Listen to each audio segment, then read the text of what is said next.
José María Oquín, catedrático de Economía de la Universidad Pablo de Olavide. Buenos días. ¿Qué tal? Buenos días.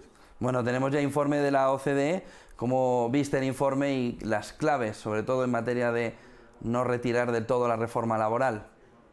Yo creo que el informe dice 4 cosas concretas, ¿no? Tiene muchas puntualizaciones y tal.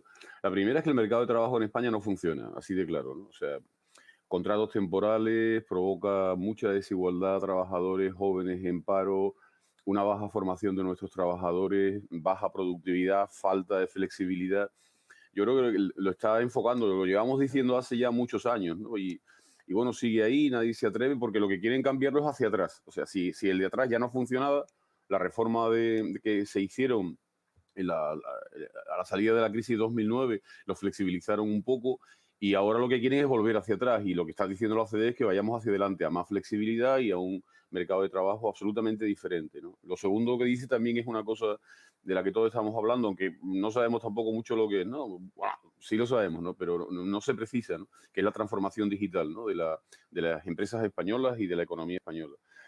Ahí hace mucho hincapié y lo da un poco como la línea de salida, ¿no? De eso hablamos todos, pero no, después no se precisa mucho, ¿no? Ni siquiera en el plan 2050 ni en las medidas y tal, sino que hablamos de ello, pero no sabemos cómo, ¿no? Lo tercero es la política fiscal, ¿no? Sabemos que tenemos que hacer una consolidación fiscal, que ahora mismo las cuentas están muy desajustadas, y lo que dice que se haga lentamente, que no se haga antes de tiempo, que no se paralice el crecimiento de la economía y que cuando se inicie que no se haga de forma abrupta, ¿no? Y también señala pues el tema de las pensiones, ¿no? Que antes lo habéis estado comentando, ¿no? Que las pensiones hay que controlarlas de alguna forma, ¿no?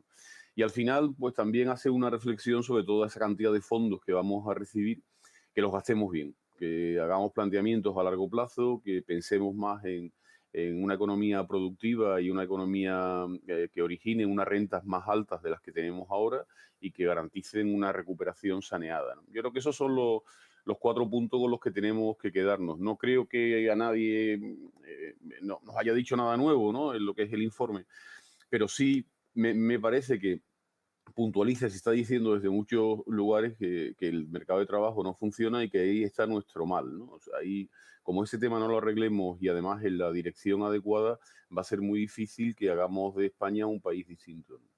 Quizá los dos puntos más peligrosos están ahí en esa reforma del mercado laboral, pero también rechazaba la OCDE, con la boca pequeña, la subida de impuestos, ¿no? Bueno, es que la consolidación fiscal tiene que venir. Es decir, estamos gastando muchísimo dinero, ¿no? Quizás ahora no es el momento de subir los impuestos si estamos esperando que la demanda se anime y que la economía se vaya recuperando. Yo, por ejemplo, lo que estamos viendo de subidas de precios, ¿no? A mí me parece que es que la demanda, los consumidores, las familias, han cambiado sus expectativas mucho más rápidamente que las empresas. Entonces están empezando a consumir, empezando a demandar bien y las empresas todavía les está costando seguir esa demanda y por eso los precios están subiendo. Creo que es algo temporal, que no va a ser una cosa permanente, ¿no? Entonces lo que no quieren es que este repunte de la demanda se pare. Por eso dice que se haga lentamente, que no empecemos a subir los impuestos ahora. También un poco aconseja, aunque esto también quizás lo hace más el Banco de España en el informe anual que lo sacó la semana pasada, bueno, el enorme peso que el Estado ha cogido en esta situación de la pandemia, ¿no? Que se nos ha ido casi del 40-41% de peso en el PIB a un 48-49%, ¿no? Entonces, sin darnos cuenta, silenciosamente, vamos a un Estado que pesa muchísimo más en la economía. Y si pesa mucho más en la economía, tiene que obtener ingresos para poder financiarlo, ¿no? Por eso, en el tema de los impuestos, lo que dice, lo dice con la boca pequeña porque sabe que va a ser inevitable. Vimos ese informe de Funcas, ese libro de Funcas, esos cuadernos, y veíamos cómo el sector público tenía un gap muy importante desde el inicio de la crisis. Lo estamos viendo en pantalla. Ese ingresos menos gastos empieza a ser preocupante, pero se está viendo en todo el mundo. Por ejemplo, cuando comparamos el déficit público en Estados Unidos en porcentaje del PIB, pues era también mucho mayor al español. ¿Crees que vamos en la línea correcta, José María, para intentar empezar a reducir ese déficit público, ese sector público que tiene un déficit muy elevado ahora mismo entre ingresos menos gastos? Es decir, una familia, una empresa, ese gráfico no lo contendría más de un ejercicio. No, sin duda, ¿no? Porque el Estado puede emitir deuda pública y se le financia de una forma u otra y siempre está el Banco Central en el mercado secundario para poder soportarla. Eso es evidente. De los déficits, bueno, los déficits originan deuda, ¿no? Y la deuda ya hemos visto que se nos ha escapado. Entonces ahora preocupa si esa deuda en el medio plazo, en un periodo de 6, 7 años, la vamos a bajar del 100%. Claro, esto depende de si seguimos originando déficit público o el déficit se corrige, ¿no? Y en el déficit hay dos tipos de déficit, ¿no? El déficit que se llama estructural y el déficit cíclico. O sea, si ahora mismo hemos entrado en recesión, es normal que el Estado impulse un poco el gasto porque intenta salir con una política contracíclica de la situación que tenemos y que los impuestos caigan. Entonces, que el déficit suba es normal. Ese sería el déficit cíclico, ¿no? El problema es cuando tú recuperes el pleno empleo, cuando estés donde debes de estar, ¿qué déficit tienes? Y ese que es el que se llama déficit estructural, ¿no? Y lo que se está hablando de España es que España, que tenía un déficit estructural, es decir, en pleno empleo, estábamos en el 3%, 2,5%, y teníamos que bajar al 0,5%, que es un poco el programa de estabilización europea, que ahora, por supuesto, se ha dejado en stand-by y vamos a ver si en 2023 o 2024 se animan.